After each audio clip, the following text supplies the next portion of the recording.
driver. It's great. 4 দিনের ব্যক্তিগত সফরে শনিবার যুক্তরাজ্যের স্কটল্যান্ডে গিয়ে বিক্ষোভকারীদের তোপের মুখে পড়েন মার্কিন প্রেসিডেন্ট ডোনাল্ড ট্রাম্প। ট্রাম্প বিরোধী স্লোগান ভেটো দ্য চিটো ধ্বনিতে উত্তাল হয়ে ওঠে স্কটল্যান্ডের অ্যাবারডিন এবং এডিনবার্গ এলাকা।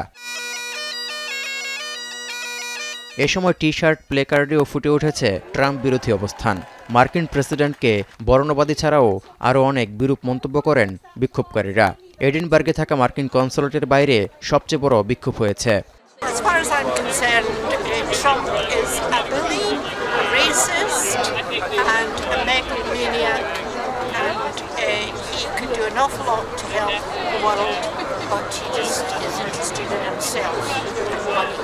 Like, we are very much pro them, their democracy, but we really want the lies, the falsehoods, the racism, the fascism to stop.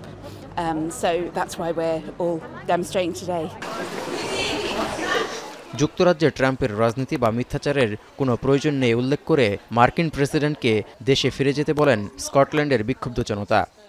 I'm here just to show my support for the people that think the same way as me and basically detest everything Donald Trump stands for.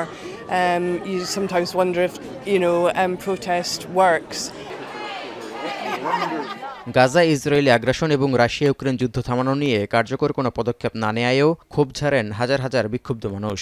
এছাড়া বিশ্বজুড়ে শুল্ক আরোপেরও বিরোধিতা করেন তারা।